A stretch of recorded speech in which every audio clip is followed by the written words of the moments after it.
Good afternoon. I'm Michelle Stewart, a marketing professor at Wake Forest University. My colleague Jim Naris and I want to thank you for your help on our most recent research. I wanted to share with you this afternoon a short summary of the results, highlighting a few of the key findings and themes that came from this.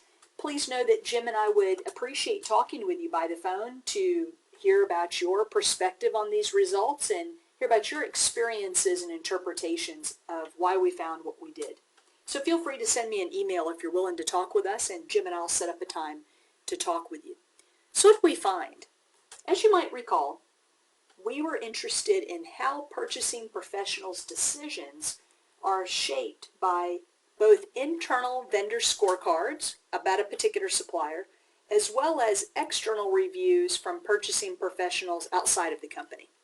So there were two types of reviews in each of these hypothetical purchasing scenarios. One of these reviews was an in-house review, and one was from purchasing professionals external to the company.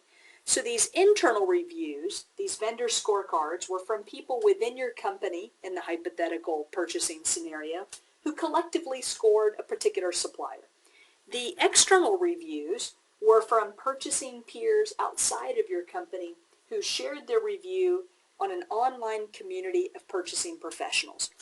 So each of the scenarios had both of these reviews. Now, this was called a field experiment, which meant different people read different scenarios. In this case, there were 4 different scenarios. All had 2 reviews, all had an internally based review plus an externally based review. The difference was whether or not those internal and external reviews were positive or negative, good or bad, great performance or not so great performance. In the first scenario, both of the reviews, internally and externally, were positive. In the second scenario, both of the reviews were negative. And then in the third and fourth scenarios, the reviews were mixed. So in one case, the internal vendor scorecard said that the supplier did not perform particularly well, yet external purchasing professionals said that the supplier actually performed quite well for them. In the other scenario, the purchasing professionals externally said that the supplier actually did quite well for them, yet internally the vendor scorecard showed a negative rating for this particular supplier. So we're interested in when purchasing professionals are reading multiple reviews, and in particular, in case 3 and 4, what happens when the results are mixed? How does that influence the decision making? And this field experiment allowed us to tease out some of those differences. So the first thing that we looked at was engagement. Now, engagement is a variable that comprises of your willingness or interest in learning more about a supplier, a positive attitude about a supplier, an intention to purchase from that supplier, and an interest in sharing about that supplier with other people, so positive word of mouth. So engagement's a good sign that you like a particular supplier. And we found what we might expect, it's fairly intuitive, that the highest level of engagement was present when both of the reviews, internal and external, were both positive. The lowest level of engagement existed when both of the reviews were negative. But what happened in the mixed bag case? In the mixed bag case, we found a statistically significantly higher level of engagement from purchasing professionals who read an internal review that was positive coupled with an external review that was negative. And that was higher than the case where the internal vendor scorecard rated the supplier poorly, yet externally other purchasing professionals suggested that this supplier had performed really well for them. Now, this is what we would expect, right? Now, here's the interesting part. When we begin to look at each of these components of this engagement, what we find is that brand attitude, or the attitude about the supplier, the intention to purchase, this interest in sharing with others about the supplier, word of mouth, they all perform just as engagement, where we saw the highest level of engagement, we saw the highest attitude, or the highest positive attitude about the supplier and the positive, the highest intention to purchase, the highest level of word of mouth with the positive, lowest with the negative, and then this internal positive, external negative being significantly different than the opposite. In the case, however, in this variable of interest in learning more about the supplier, we found that source didn't matter in the mixed bag. Source did not matter. So this is quite interesting. So what it suggests to us, we get identical interest in learning more about the supplier, and if you'll notice in the rating scale, rather high in both cases. When there was a negative review and a positive review, it didn't matter when we're looking at interest in learning more about the supplier. It didn't matter if the bad review came from an internal source, internal vendor scorecard, or an external source, like this external community of peers, when we're measuring willingness to learn more about a supplier. As long as there was a positive review from some source in the mix, the supplier still had a chance.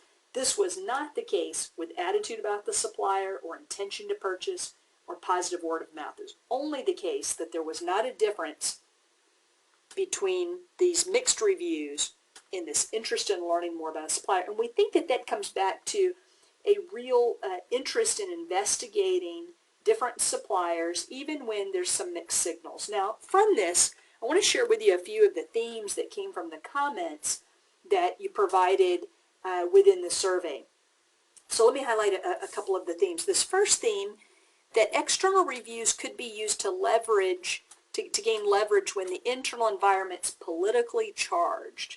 That's kind of coupled with the idea that our internal clients may not always know what's best. And some of the comments spoke about times in which a supplier may not have had a good interaction with an internal client, but it was for largely political internal reasons. And so using positive external reviews, using positive experiences other companies have had with a particular supplier as leverage internally. Second theme comes to this idea of who's really to blame when a supplier performs poorly. You know, where's the real source of the problem?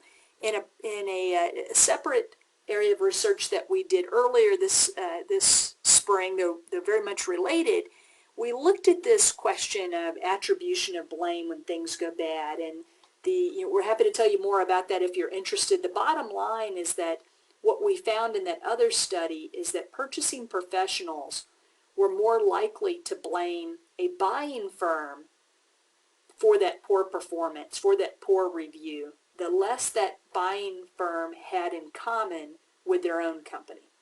And this comes back to one of the comments that was made here is what is good for the goose isn't always good for the gander.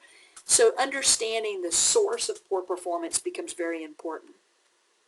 A third theme that came up in the comments was this question of, are we measuring the same thing?